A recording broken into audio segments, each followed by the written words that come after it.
ठीक है कौन स्पेलिंग? हाँ सही. ఇది ఆత్మ. ये आत्मा है. ఇలా ఏది లేనప్పుడు ఉన్నాడు ఆయన. और जब कुछ भी नहीं था, దేవదూతలు కూడా లేనప్పుడు, स्वर्गदूत भी जब नहीं थे, तो నక్షత్రాలు సృష్టి ఏం లేనప్పుడు, और पूरा ब्लैंक है. ఏం లేదు. मतलब तारे भी नहीं थे, स्वर्गदूत भी नहीं थे, पृथ्वी सूरज कुछ नहीं था. ఒకరోజు ఆయన సృష్టి చేయడం ప్రారంభించాడు. और एक दिन वो अपनी सृष्टि करना आरंभ करता है. అంటే స్వరూపం లేని దేవుడు, కనబడని దేవుడు, जिसका ना स्वरूप है और ना दिखने वाला परमेश्वर, ఒక స్వరూపంలోనికి కనబడే విధంగా మార్చుకున్నాడు. और अपने आप को एक स्वरूप में बना लिया जो नहीं दिखता. जिसका स्वरूप नहीं था वो अपने स्वरूप में आ गया, मतलब अपने आप को एक स्वरूप में ले आया. ఒక స్వరూపంలోకి వచ్చాడు, మరలా కనబడే విధంగా మార్చుకున్నాడు. और उसके बाद दिखने जैसा बना लिया. स्वरूप में आ गया और फिर दिखने जैसा बना लिया. आमेन. అప్పుడు ఇలా అయ్యాడు ఆయన. Okay example. एग्जाम्पल के लिए वो फिर ऐसा बन गया. దీని పేరు థియోఫనీ. और ये है थियोफनी, దేవుని థియోఫనీ. परमेश्वर का थियोफनी. आमेन. వాక్యం ఏమన్నాడంటే नबी ने इसे क्या कहा? King theophany. King theophany. Theophany అంటే అర్థమైందంటే थियोफनी का मतलब क्या है? ఇల్లు, घर. గుడారం. घर. ఇల్లు. घर. ఇప్పుడు ఈయన ఎప్పుడైతే దీన్ని చేశాడో, जब उसने इसे बनाया ఈయన వచ్చి ఇందులో ఉంటాడు. और ये इसमें आ गया, आमेन. आत्मा थियोफनी में आ गया. आमेन. అప్పుడు ఆయన చూడగలుగుతాం. तब जो है हम देख सकते हैं उसे. ఇందులో నివాసం ఉంటున్నాడు ఆయన. और अपना निवास उसने इस थियोफनी में किया. ఇదే వాక్య శరీరం. यही వాక్య శరీరం. वचन वचन के शरीर. वचन शरीर. यही है वचन का शरीर. దేవుడు వాక్యంలోనే నివాసం ఉంటాడు. और परमेश्वर जो है वचन में ही निवास करता है. आमेन. కాబట్టి ఈయన వాక్యంలోకి వచ్చాడు. और ये आत्मा जो है वो वचन में आ गया. आमेन. आमेन. ठीक है. అప్పుడు ఈ వాక్యము అన్నింటినీ సృష్టించింది. और ये जो वचन है इसने सबकी सृष्टि, సూర్యుడు, ఆమేన్. చంద్రుడు, నక్షత్రాలు, तारों की, आमेन. हर एक चीजों की जो देखो. आमीन. ఇది చేయలేదు, ఇక్కడ ఉన్నప్పుడు చేయలేదు ఆయన. यहाँ वो जब था नहीं बनाया, ఇక్కడ ఉన్నప్పుడు చేశాడు. जब यहाँ पर वो आया तब बनाया. Amen. Okay. Praise the lord. Hallelujah. ఎందుకంటే ఇక్కడ ఉన్నప్పుడు అందరూ అర్థం చేసుకోగలరు. क्योंकि जब वो यहाँ आया तब सब उसे समझ सकते हैं. సపోజ్ ఇక్కడ గాబ్రియల్ మికాయిల్ని చేశాడు. और मान लीजिए यहाँ पर जिब्राइल दूत को और मिकाएल दूत को बनाया. వీళ్ళిద్దరూ ఇక్కడ దీన్ని చూడలేరు. ये दो जो है इसे देख नहीं सकते, ఈయన చూడగలుగుతారు. लेकिन इसको देख सकते हैं. आमेन. అలా కనబడటానికి ముందుగా దీన్ని చేసుకున్నాడు. और अपने आप को दिखने के लिए सबसे पहले उसने थियोफनी बनाया. बस.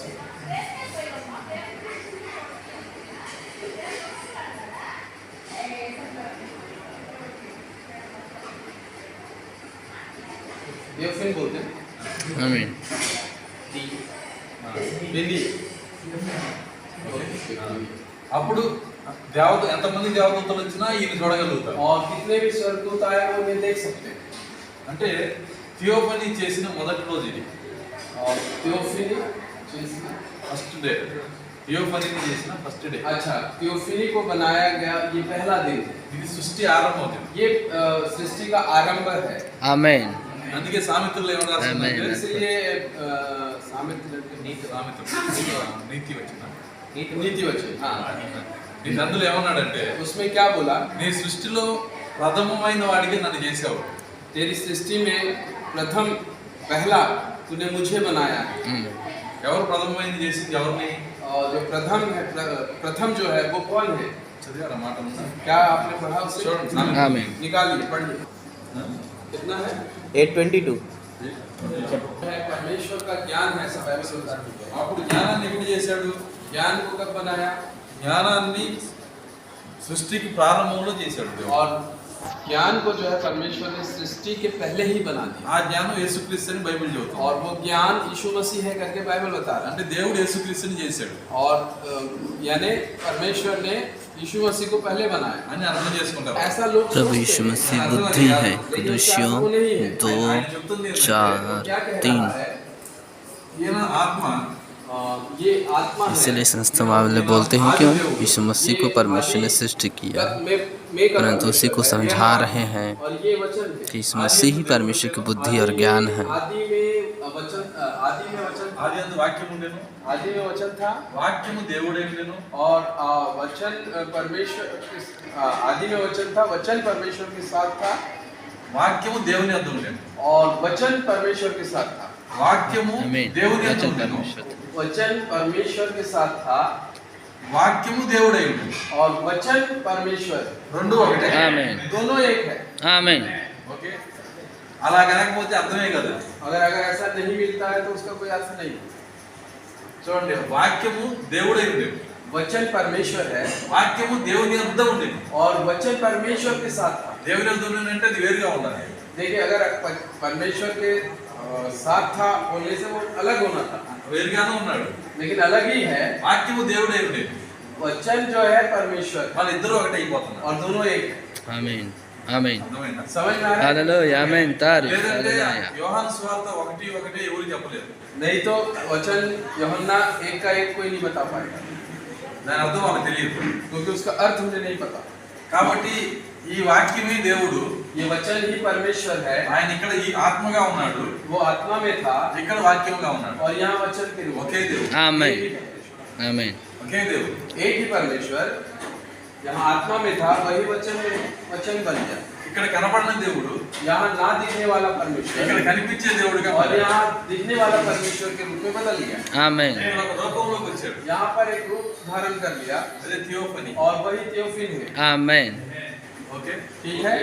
కాబట్టి ఇలా చేసుకున్న తర్వాత, जब उसने ऐसा बना लिया, అలా చేసుకున్న రోజే जब उसने ऐसा बना लिया उसी दिन, ఆయనలో చాలా థియోఫనీలు ఉన్నాయి. और उसके अंदर बहुत से थियोफिनों को उसने- हालेलुया तारीफ हालेलुया उसी दिन इसने हालेलुया। किया था। ఇది ఒకటే చేయలేదు ఆయన, और इसने सिर्फ अपने एक थियोफिनी नहीं बनाया था, ఇవన్నీ థియోఫనీలతో చేశాడు. और पूरा जो है अपने थियोफिनी हम लोगों को भी उसने बना लिया था। उसकी యోహాను సువార్త 14:1 చదవండి. और इस समय आप यूहन्ना 14 का 15 पढ़िए। परमेश्वर पर विश्वास रखो और मुझ पर भी विश्वास। ఎన్ని ఇళ్ళు ఉన్నాయి? मेरे घर में कितना घर है? ఇంట్లో ఇల్లు ఉన్నాయా? क्या घर में घर रहता है? ఈ దేవుడు లాంగ్వేజ్. क्योंकि ये परमेश्वर क्या भाषा भाषा है। आमीन ఇప్పుడు మీరు గమనించండి, अब आप ध्यान दें, 2 కొరింథీ 5:1 ప్రకారము 2 Corinthians 5 2 కొరింథీ 5వ అధ్యాయం 5 अध्याय 1వ వచనం. 1 वचन। पर स्वर्ग में एक घर है ऐसा वचन कह रहा है। ఆ థియోఫనీ పేరు ఇల్లు. और थियोफिनी का जो नाम है वो घर है।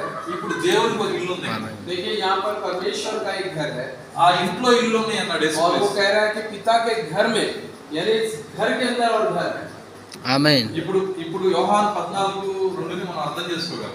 अब जो है हम यूहन्ना 14 अध्याय उसका जो 2 है उसको हम समझ सकते हैं। యేసుక్రీస్తు అంటున్నాడు, నా తండ్రి ఇంట్లో అనేక ఇళ్ళు ఉన్నాయి. और कह रहे हैं कि मेरे पिता के घर में बहुत से घर हैं। ఈ తండ్రి, आमीन ये पिता है ఈ తండ్రి ఇల్లు ఇది, और ये पिता का घर है ఇందులో చాలా ఇళ్ళు ఉన్నాయి. और इसमें बहुत से घर ओ हैं। आमीन ఎందుకోసం ఈ ఇళ్ళని? और ये सब घर किस लिए हैं? మీకోసమే. आप लोगों के लिए, हमारे लिए। आमीन आमीन आमीन तारीफ గాబ్రియేలు పుట్టక ముందే ఇల్లు వచ్చినాయి మనకి. गाब्रिएल के जन्म से पहले ही ये घर आ चुका है మిఖాయేలు హల్లెలూయా. ముందే ఇల్లు వచ్చినాయి. और मिकाएल के जन्म से पहले ही ये घर आ गया है। हालेलुया కాబట్టి సమస్తము ఈ కార్యాల కోసమే సృష్టి జరుగుతా ఉంది. और हर एक चीज जो है इन्हीं कार्यों के लिए ये सारी चीजें हो रही हैं। ఓకే, ठीक है। ఇంకా చాలా పెద్ద అంశం ఉంది కానీ త్వరగా చాలు. और ये बहुत बड़ा अंश है, लेकिन అంటే థియోఫనీ ఎప్పుడు పుట్టిందని అడిగారు కాబట్టి మీకు ఎంతవరకు ఆన్సర్ దొరికింది. और आप लोगों ने पूछा कि थियोफनी कब जन्म लिया है, इसीलिए उसका उत्तर यहाँ तक है। जब थियोफनी परमेश्वर का आत्मा से बाहर निकल कर आए थे, उस थियोफनी में जो परमेश्वर का था हम भी उसमें मौजूद थे। बहुत से रहने के स्थान है। थियोफनी का और नाम है, वह है दूत। में आ जाए संस्था वालों को मालूम नहीं है कि 2 प्रकार के दूत होते हैं। यूहन्ना सुसमाचार 14 अध्याय 1 2 3 क्रूसीकरण के लिए जाता हूँ ताकि फिर से आऊँगा बादल में 1963 में तुम्हारे देह को लेकर, ताकि वही देह तुम्हारे लिए घर तैयार है तो उसी देह में फिर तुमको लेकर फिर चले जाऊँगा। उसका यह अर्थ होता है। मनन करें। अय्यूब 38:7 पद। कुमार पुत्र स्वर्गदूत परमेश्वर का पुत्र नहीं है। पृथ्वी की जब वो नींव डाल रहा था तब कौन से पुत्र थे? ఏ మనిషి లేడుగా అక్కడ लेकिन सब अय्यूब 38:7 में आया है तो वो पुत्र कौन है? वो पुत्र हम लोग हैं। మెడకు అదే చుట్టుకుంటా ఉంటుంది अगर వధువులోను ప్రతి ఒక్కరికి వచ్చింది परमेश्वर ने हमारा छुटकारा किया है, इसलिए प्रकाशित 5 अध्याय में जब मेमना मोहर खोलता है तब वहाँ से करोड़ों स्वर्गदूत है जो उसकी महिमा कर रहे हैं। ఇప్పుడు థియోఫనీ ఉండటం అంటే ఏంటి? और वो स्वर्गदूत हम हैं నువ్వు దేవుళ్ళు जो उसकी आराधना कर आप रहे हैं। परमेश्वर में का एक भाग है।